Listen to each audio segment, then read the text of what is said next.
Welcome to Home Education Matters, the weekly podcast supporting you on your home education journey.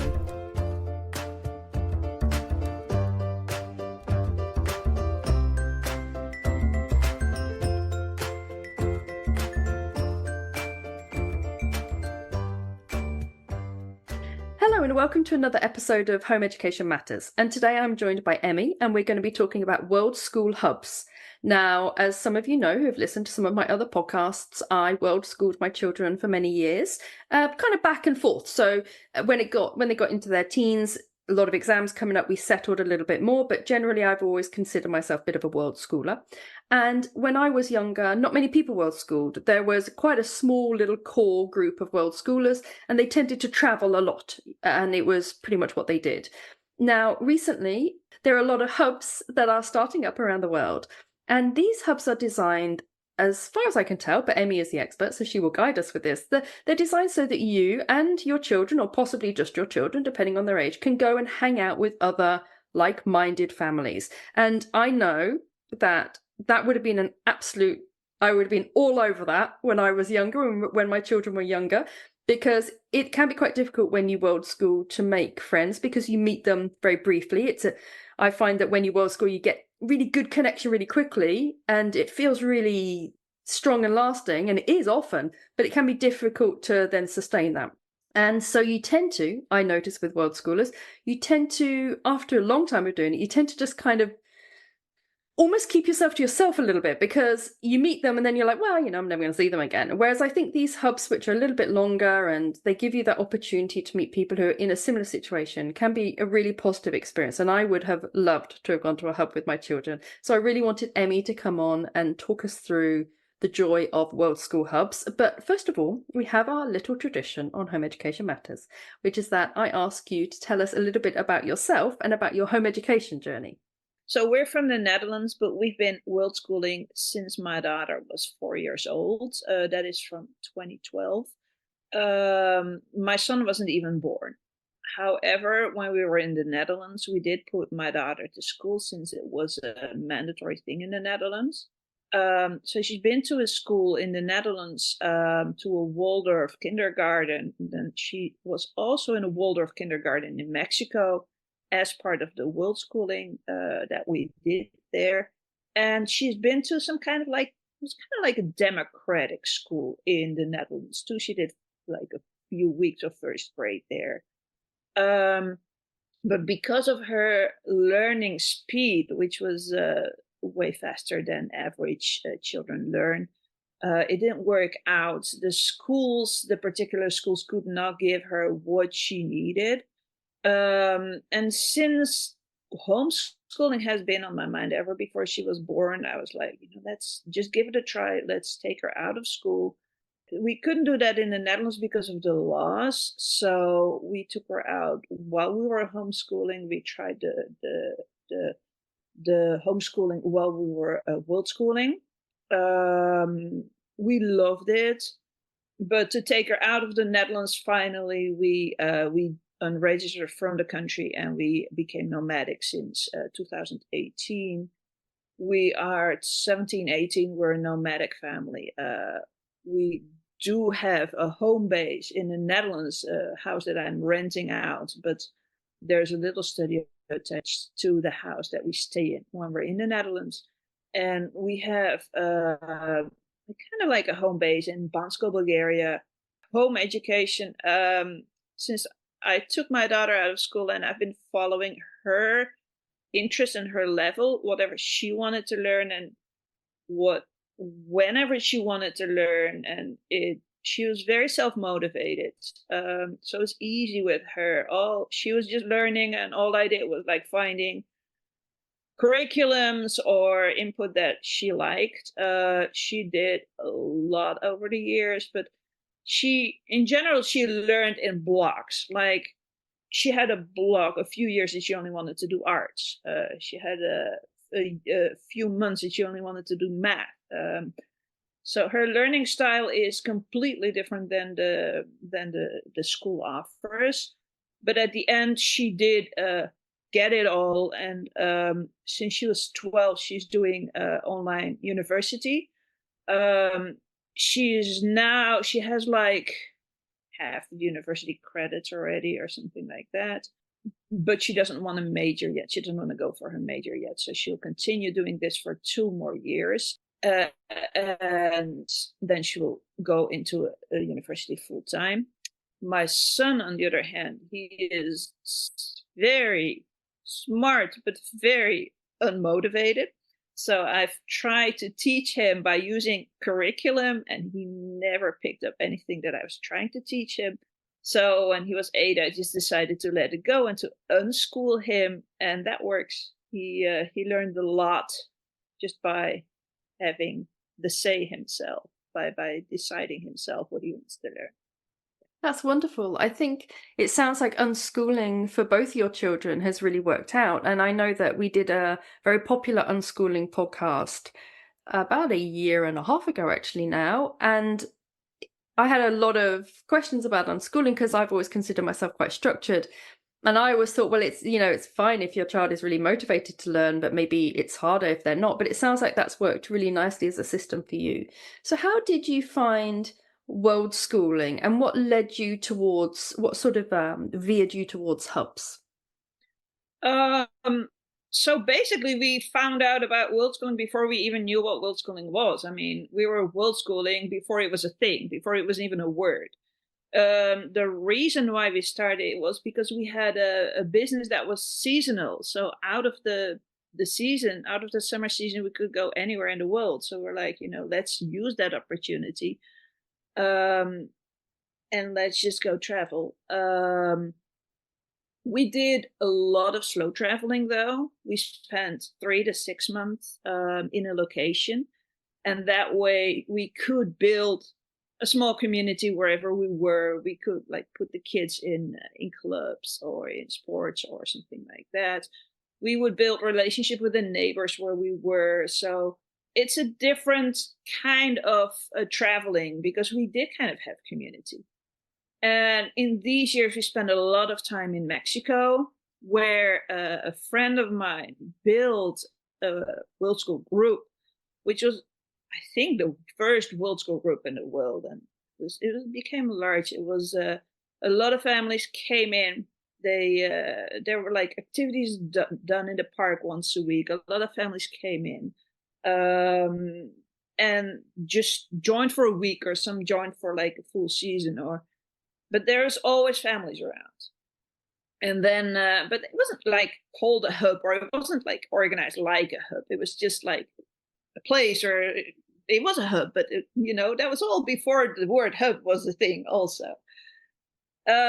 So we had to leave there when Corona hit, and we had to go back to the Netherlands. Nobody talked to each other. Nobody wanted to see each other. Everybody was locked in their houses. And my daughter, who was 12 at the time, she was very unhappy because of the whole situation. And I couldn't get her excited about anything at that moment until I mentioned skiing. And she was like, let's go skiing. So I was like, okay, let's go skiing. So I found a place in Europe where there was like affordable skiing there. And I asked other families along, and it turned out that there are a lot of interested families that wanted to come along. And we just organized some activities a few times a week. The whole thought in the beginning was to have like a kind of a co-op, but that didn't work out. We were like mostly doing all the activities myself, me and my daughter. We were organizing all the activities. So we're like, if we do it like this, we love to continue, but then we do need it more organized. So we got team members that would do the activity, so we would be able to enjoy the thing as well. And that's actually when the hub was born. We found a place where we could all be in the same building, everybody just having their own apartments, but in the same building, so we would be together. We created an activity program that grew and grew. Actually, because of the wishes of the families. We're like, oh, can't you add this? Can't you add that? So at this moment, we have in Bansko, in Bulgaria, we have a program where we have a morning program, an afternoon program, and an evening program 5 days a week. And Wow. we all live in the same apartments. but it grew. It wasn't like, let's make a hub. It grew into what became a hub. And the word hub was kind of invented later, where, now a hub is a thing, but back then it wasn't something familiar. It just grew the way it grew. Yeah. So it grew very organically, and you just found yourself inviting families along, and then those families came and you thought, okay, let's all organize activities, and it ended up being you organizing the activities, and you thought, okay, so this is a thing I can do here. This is something I can do and bring families together. So you mentioned Bansko, which I'm going to admit now I thought was in Russia, so it goes to show how good my geography is. So you mentioned Bansko. Are there other locations that you have hubs running all through the year, or do they pop up? Are they pop-up hubs? Yes. Well, Bansko, it's a location where we go back every year. It's a 3-month hub, so it's not so much of a pop-up. Pop-ups are usually like 1-week things. We're there every year. We're there for 3 months. This year we do 6-week sessions, so families actually stay for the full 6 weeks. Then we do the Netherlands, which will be in November. It will be in a month. This will be a 3-week hub. In the Netherlands, the program is different. We have activities where all the families go in a bus, in a touring car, and we go all around the country, and we see all different parts of the country. We do all kind of really awesome activities like city trips and museums and stuff like that. And we are preparing a hub in Mexico, in Playa del Carmen. And the hub in Playa del Carmen will have a similar format as the one in Bansko, Bulgaria, with a lot of with some age group activities, some family activities, a lot of time together, and a lot of community focused time. And you find the activities, I'm guessing, a really good way for the children, well, and all the families to connect with each other in a way that makes socializing something that feels easy and not forced, I'm assuming. Yeah, the whole program, the whole hubs that we do are designed for that reason, to create the community and to enforce the community feeling. For that reason, we do all stay in the same building or in the same park sometimes. So we can go to each other's house, knock on each other's doors. Kids knock on each other's door for a play date. Parents go out for a drink, at each other's apartments or at the general spaces in the evening. And also the activities are designed so that there's community building, partly with the whole family, where everybody gets connected, and partly with age groups, where kids of the same age group and also the parents are offered certain activities, so they get to spend the time together. By doing the activities, it's a low effort to join. It's not frightening. You just join the activity while actually you're bonding with the other kids that are doing it, or the other adults that are doing it. So for adults, there's also plenty of activities that we organize. For example, in Bulgaria, and which we will also do in Mexico, is like local cooking courses, or like skill shares, round tables, just sharing of knowledge and experiences, which is very valuable for the parents also. Yes. I know that, and I've mentioned this in a couple of podcasts before, so this won't come as a shock to people listening, but I know that I found our home education journey quite lonely at times, particularly as the parent, actually slightly probably more than my children, because you don't have that kind of school gate friendship that is just kind of built in. And so something like this sounds a really lovely way for parents as well to connect with like-minded parents. I get the impression you have a lot of families going. Do you have a span of ages? Do you have any events where just kind of teenagers go, or is it always families there as well? Basically, our programs are for all ages. Basically, from 0 to 99. That's what we said. However, for the very little ones, it's sometimes difficult. So yeah, they are invited to our programs, but for like the 0 to 2, we don't have a program. They're welcome to join, and we do offer We do offer babysitting services for them, but there's not like a program.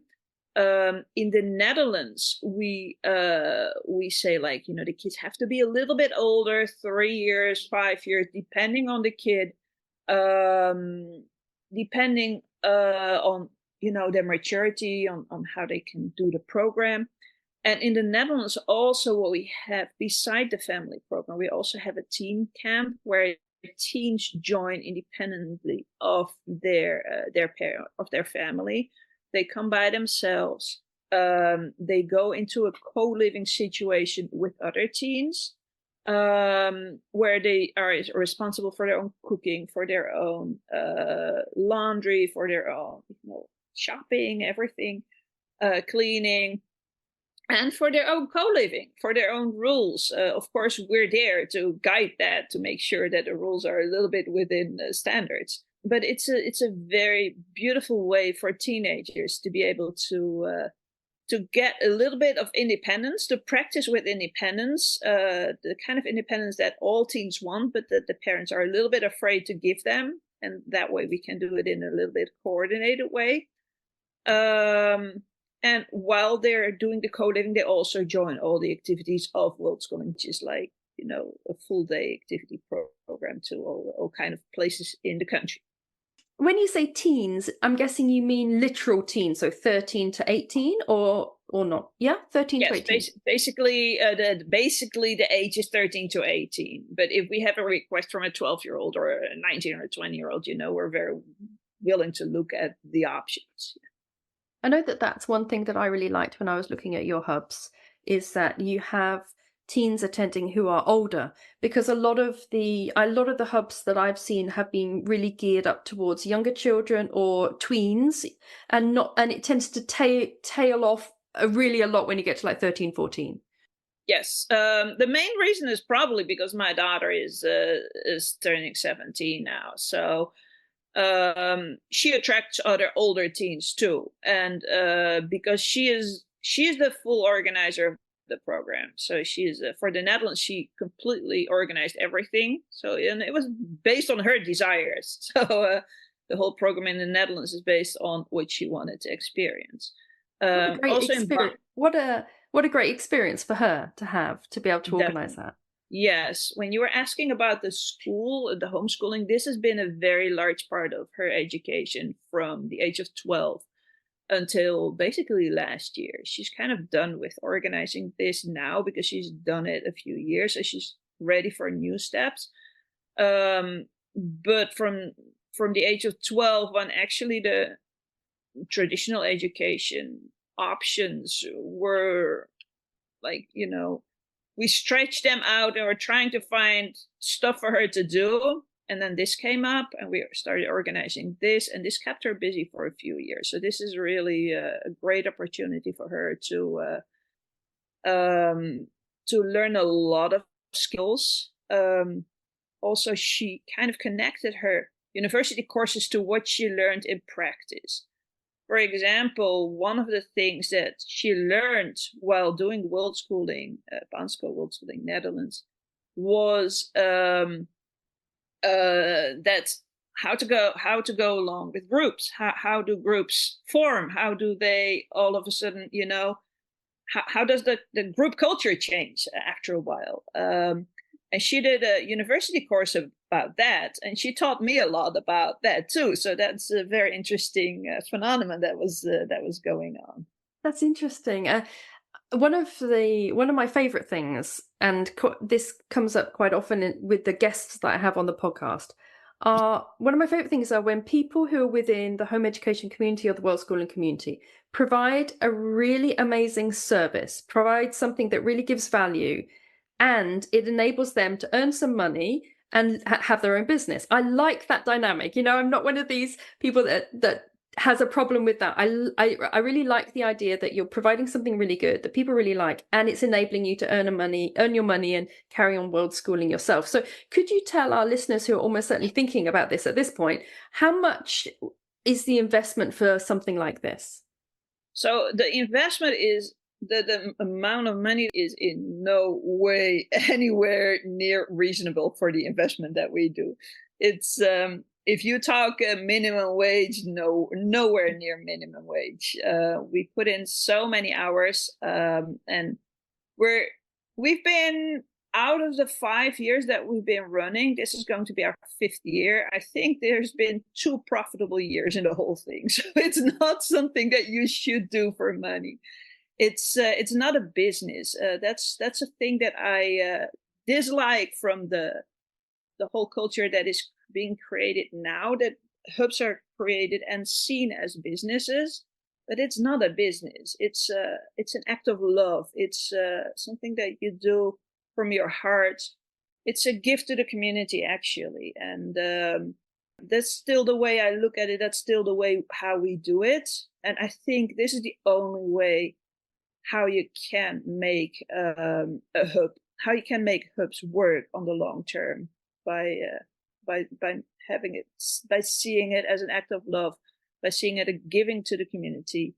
And yeah, if anything comes out of it, we're happy, of course, but we do not expect too much out of it, because that's our experience over the years. So if somebody was to attend the 3-week teen camp, for example, or somebody was to attend the 6-week Bansko as a family, what sort of price are they looking to pay? The teen camp is, I think, 2,800 for the 3 weeks. That includes everything, like the food, all the activities, the transportation. The only thing it doesn't include is the tickets to the Netherlands. Family program, it's about 1,200 per person for that time frame. It also includes everything, but it also does not include the food. So not the ticket and not the food for the families. In Bansko, it is the program price is 145 per person per week. With parents get 50% discount, so for them it's like 72.5. Plus the housing, it's not included there, but there's housing prices. Like for example, for 1 bedroom, it's 1,150 for the full 6 weeks. So the teen camp one is expensive because it just covers everything. So you send your teen off and it's done, and you don't have to think about it. Whereas the family one is a bit cheaper because you pay for your accommodation, and then you're still operating as a family and looking out for each other during that time and buying your own food and things. Yeah, the teen camp is more expensive because it comes with the food also, but also we have a specific teen facilitator who takes care of the teens. So that's also part of the extra cost, because we take on the responsibility to take care of the teens. We need someone there to make sure that everything is going in the right way. Yes. Yeah, absolutely. Okay, so for anyone who's listening who thinks that this sounds like a funky idea, could you tell us your website, your business name, your socials, all of that? So yeah, our business name is Arctic Terns. The website is arcticterns.global, and that's where you find all the programs, all the information that you need if you're interested in joining us. We do have several Facebook groups that we're active on, which is Worldschooling Bansko, Worldschooling Netherlands, Worldschooling Playa del Carmen, Arctic Terns, Worldschool meetups. And we're also facilitating groups like the Teen Tween community and the Worldschool hubs. But those are not specifically aimed at our programs, but those are also additions to the Worldschool community, where Worldschooling families can find connections there. Yeah, they're lovely Facebook groups, aren't they, for Worldschooling families to join. Where did the name Arctic Terns come from? It's a really lovely name. Arctic Terns is actually the bird. The Arctic Tern is the bird that travels the world the most. It goes around the world the most in its life. So that's we wanted a bird because of the freedom that a bird is expressing, And this was the best choice because of the traveling that an Arctic Tern does. So yeah. That's lovely. What a lovely image.